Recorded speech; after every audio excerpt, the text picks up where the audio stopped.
les recuerdo que estamos con el doctor David Villar Vegas y él es profesor de estudios hebreos en la Universidad Complutense de Madrid y se especializa mucho en investigar este conflicto entre Israel y Palestina. Doctor, quiero hablar aquí, esperando que no se nos caiga este video, sobre Hamas. ¿Nos puede decir quién es Hamas y si es un movimiento terrorista?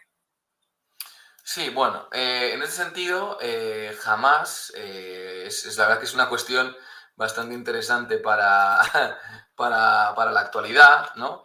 Bien, lo que tenemos con Hamas, sobre todo, Hamas surge en los años 80, ¿de acuerdo? Eso es una cuestión muy importante que hay que saber, ¿vale? Y Hamas surge en los años 80, ¿de acuerdo? En el año 87 concretamente, la funda el jeque Ahmed Yassin, ¿vale? Gobierna la Franja de Gaza desde 2006, ¿de acuerdo? Y su objetivo es establecer un Estado palestino en las fronteras del 67 con Jerusalén como capital y completamente soberano e independiente, ¿vale? Ellos no reconocen a Israel y apuestan por el ejercicio de la lucha armada, ¿de acuerdo? Hamas es un movimiento que por la Unión Europea, Estados Unidos y muchos otros países se caracteriza, bueno, es calificado como un grupo terrorista, ¿de acuerdo? En Hamas hay dos cuestiones, está lo que es todo el movimiento y luego hay su brazo armado, que son las brigadas Ihsan al-Din al-Qassem, ¿de acuerdo? Y bueno, estas brigadas tienen un lazo estrecho con Irán, ¿vale? En la actualidad tiene un lazo estrecho con Irán. En cuanto a la cuestión, el tema de qué es terrorismo, qué no es terrorismo, obviamente el concepto de terrorismo es un concepto que al fin y al cabo los seres humanos enarbolan y ponen de acuerdo, ¿vale? O sea, no, el terrorismo no está per se, esto se desarrolla y se pone de acuerdo. Entonces es un término complicado porque a veces en cuestiones de cuando hay un pueblo que está oprimido, ocupado y se ejerce una resistencia contra la ocupación, depende del punto de vista político, a veces uno puede aplicar el término de resistencia o el otro del terrorismo, ¿vale? Desde mi punto de vista, para esto están las Naciones Unidas y el derecho internacional, que es curioso que muchas veces se utilice el derecho internacional para hablar únicamente de crímenes de guerra, que es otro término también aplicado por el derecho internacional, pero no para hablar de terrorismo, ¿de acuerdo? Y el derecho internacional también regula claramente lo que es terrorismo. Entonces, al fin y al cabo, el derecho internacional, como digo, regula lo que es terrorismo y está aprobado en ciertas asambleas de las Naciones Unidas esta cuestión. Yo he publicado varias veces sobre esto, sobre lo que es terrorismo, he hablado de ello y creo que es bastante importante saber una definición de esto, ¿no? Entonces, yendo concretamente a este tema, es decir, hay una regulación, ¿de acuerdo?, en esta cuestión que sirve bastante para saber qué es o qué no es terrorismo, ¿no? Y es la siguiente, ¿de acuerdo? Es en este convenio de Ginebra del 49 y en los protocolos adicionales del 77, donde se recoge el derecho internacional humanitario, se dice que terrorismo es un acto, es decir, un acto es cualquier acto que causado destinar la muerte o lesiones corporales graves a un civil, ¿vale? O a cualquier otra persona que no participe directamente en las hostilidades en una situación de conflicto armado, ¿vale? Cuando el propósito del acto sea intimidar a una población o obligar a un gobierno o una organización internacional a realizar un acto o abstenerse de hacerlo. Esto está aprobado por la ONU, por la Asamblea General. Estuvo aprobado en el 99. Bajo esta definición, las acciones que comete Hamas o que ha cometido son acciones terroristas.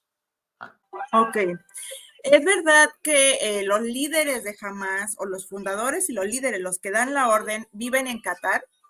O sea, ellos están alejados de lo que es el conflicto, ni siquiera viven en la zona.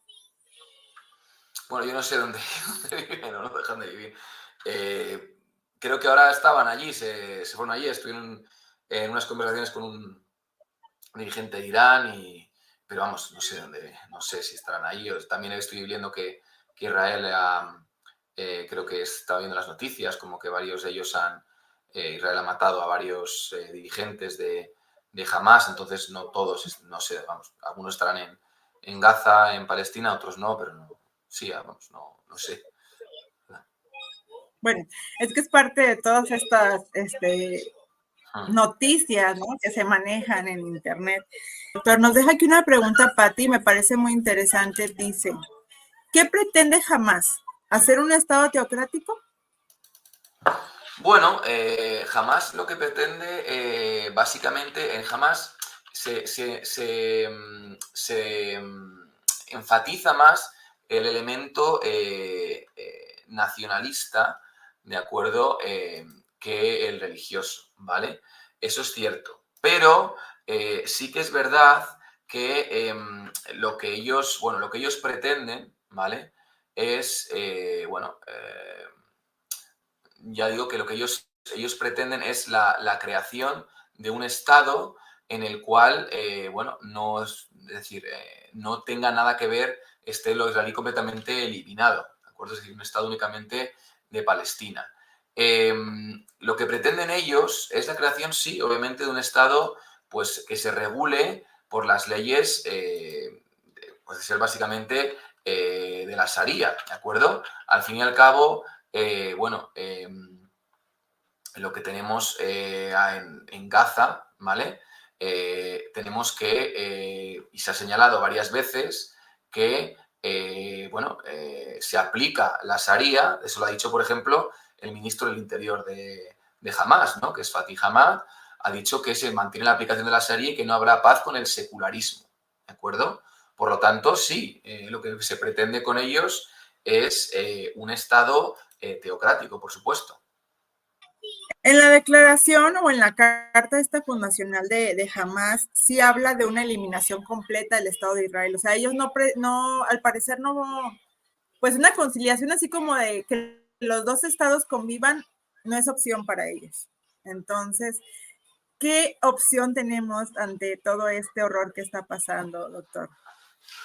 Bueno, la primera opción es decir, yo no creo en la equidistancia de por sí, porque creo que uno tiene que ser crítico con cada una de las cuestiones que pasan, sean de un lado o de otro. No me gusta ser siempre equidistante, porque hay veces que los israelíes pueden hacer cosas muy malas y otras los palestinos. Lo que creo que hay que poner son las cosas en su contexto. Y sobre todo en esto, creo que es decir, no sé, no tengo la fórmula, creo, es decir, y ahora que te contesto más concretamente, creo en ciertos caminos hacia la paz, no teniendo, por supuesto, la fórmula concreta, pero sí que sé, creo que estoy convencido en lo que no hay que hacer, ¿no?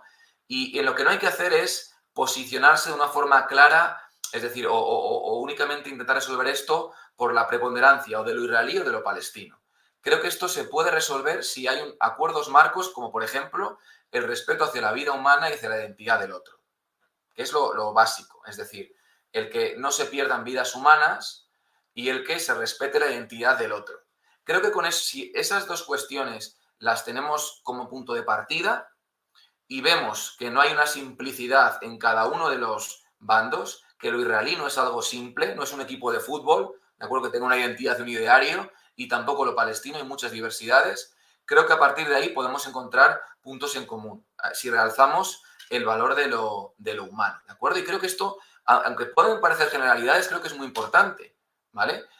Partiendo de eso, ¿qué caminos se pueden hacer hacia el conflicto, hacia la resolución? Bueno, pues en primer lugar, por una parte, caminos dentro de Israel y por otra, caminos dentro de Palestina.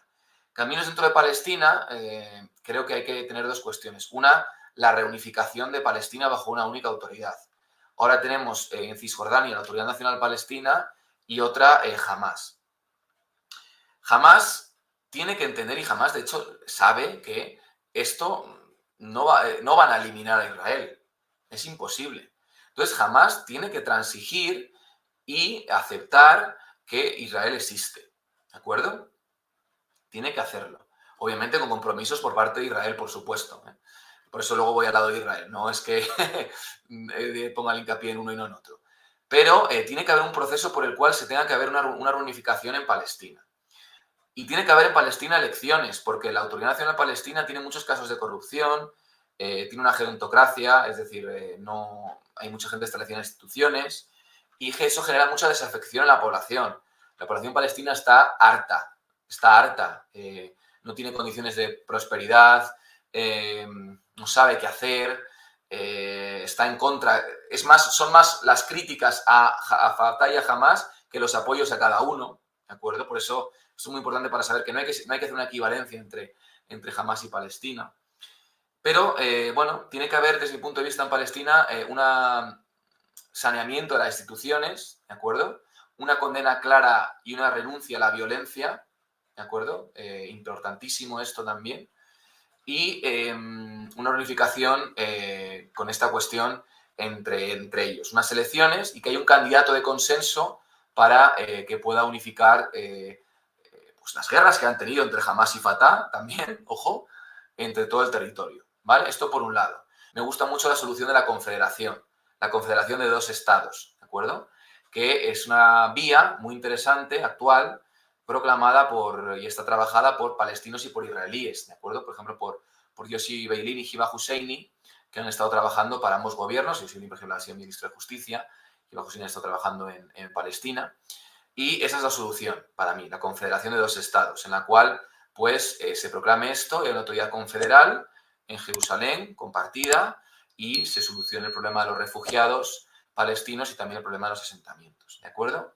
Y es que esto es la única solución. Creo que no podemos aceptar la continuación del conflicto, porque ya se ve lo que pasa, esto explota, y creo que unos y otros se deben aceptar.